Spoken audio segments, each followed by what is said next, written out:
எங்கே இருக்க அப்படின்னு ஒரு ஃபோன். நான் அப்படியே ஆப்போசிட்டில் போகிறேன், புள்ளியாக ஒருத்தன். நான் போய் நிற்கிறேன், என்னமோ தெரியல, என்னை பிடிக்கல உங்களுக்கு.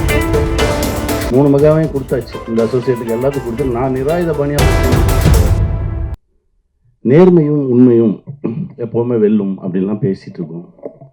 நேர்மையை பற்றி நிறையா பேசிகிட்டு இருக்கோம். அதாவது இயல்பாக இருக்கிறது தான் நேர்மை என்னை பொறுத்த வரைக்கும். நான் என்னுடைய காலங்களில் அப்படி தான் கடந்து வந்திருக்கேன். ரொம்ப இயல்பாக தான் இருப்போம். எனக்கும் அமீரண்ணனுக்குமான உறவு அப்படி தான் ஆரம்பித்தது. எனக்கு அமீரண்ணனை தெரியும், தூரமாக இருந்து. நம்ம சேரண்ணன் ஆஃபீஸுக்கு வெளியில் ஒரு டீ கடையில் நின்றுட்டுருக்கேன். அப்போ உன்னை சேரண்ணன் ரிலீஸ் ஆகிடுச்சு. அண்ணா சேரண்ணனை பார்த்துட்டு அவருடைய ராம் படத்துக்கு ஒரு பூஜை இருக்குது, அதுக்கு வாங்கன்னு சொல்லி கூப்பிட்டுட்டு வெளியில் வந்திருக்காரு. எனக்கு தெரியாது. நான் டீ கடையில் ரோட்டில் நின்றுருக்கேன். போன கார் நிறுத்தி இறங்கி வந்தார்.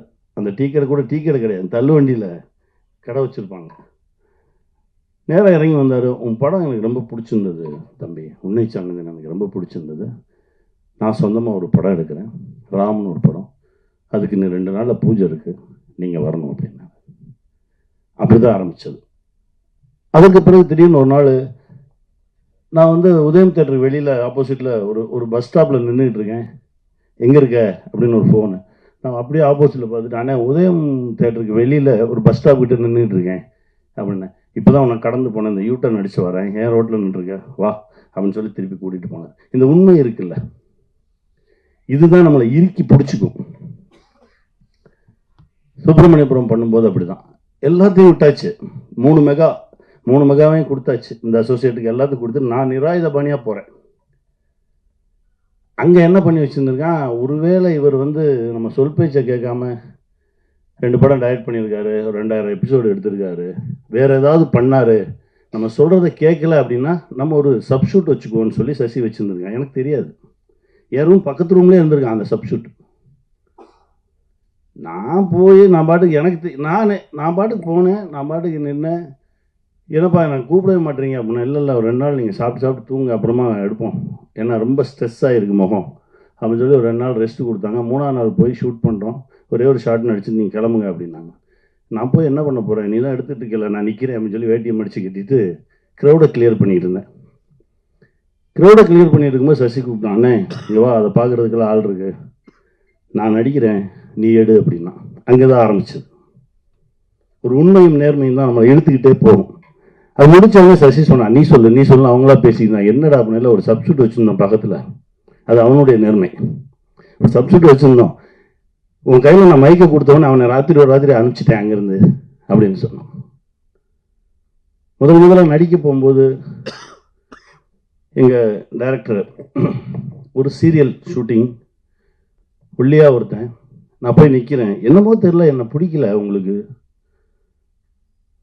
அப்போ ஒரு காட்சி, அப்போ கூட நடிக்கிற அந்த நடிகர்கிட்ட அவர் சொல்லியிருக்காரு, ஓங்கி ஒரு எத்துங்க, நீங்கள் எத்துல அவன் போய் வெளியே விழணும், அவனுக்கு நடிக்கணுன்ற ஆசையே வரக்கூடாது அப்படின்னு சொல்லியிருக்காரு. இது எனக்கு தெரியாது. நான் அந்த சீனில் போய் நிற்கிறேன், அதாவது கூட்டத்தில் இருப்பாங்க, அதுலேருந்து ஒரு சின்ன ஒரு காட்சி போய் நிற்கிறேன். என்ன அந்த நடிகர் ஓங்கி எத்துனாரு, நான் அவன் எத்துனதை தாண்டி எங்கிட்ட போய் விழுந்துட்டேன். அவங்களா சிரித்தாங்க, எனக்கு நம்பிக்கை மட்டும்தான் இருந்தது. கொண்டுறாங்க, திரும்ப போய் நின்னேன், திரும்ப தூக்கி எறியப்பட்டேன். ஆனால் நான் நடிகன் ஆயிடுவேன் அப்படின்ற ஒரு நம்பிக்கையும் நேர்மையும் மட்டும்தான் இருந்தது. அதே இயக்குனர் அவர்கிட்டே வேலைக்கு சேர்ந்தேன். நான் இல்லாமல் அவரால் இருக்கவே முடியாது அப்படின்ற ஒரு நிலை, நான் அவரை விட்டு வெளியே போகிறேன்றப்போ கண்ணீர் விட்டு நிலை எல்லாமே பார்த்தேன். அந்த நடிகர் இப்பவும் இருக்கார், என்னுடைய நண்பர் தான் அவரும். அவர் எப்போ பார்த்தாலும் ஏய் சாரிடா எனக்கு ஒன்று மிதிச்சதுக்கு, எப்போ 30 வருஷம் முன்னாடி மிதிச்சேன், நீ மிதிச்ச மிதியில் தான் நான் இந்த இடத்துல விழுந்திருக்கேன்னு நினைக்கிறேன். இப்படி கடந்து தான் ஒரு இடத்த நின்றுருக்கோம். இதில் நேர்மைன்றது தனி வார்த்தையெல்லாம் கிடையாது, நம்மளுடைய இயல்பு, நம்முடைய உண்மைத்தன்மை. முன்னெல்லாம் கெட்டவனை பார்த்தா அவன் கூட சேராத, எதில் வம்பில் மாட்டி விட்டுருவான்னு சொல்லுவாங்க. இப்போ அதே வார்த்தையை நல்லவனை பார்த்து சொல்ல ஆரம்பிச்சிட்டாங்க. ஏன் அவங்க கூட சேராத, அவன் ரொம்ப நல்லவன், ஏதோ வம்பில் இழுத்து விட்டுருவான் அவனையா அப்படின்னு. அந்த அளவுக்கு நமக்குள்ள இருந்த புரள்வு அதிகமாயிடுச்சு.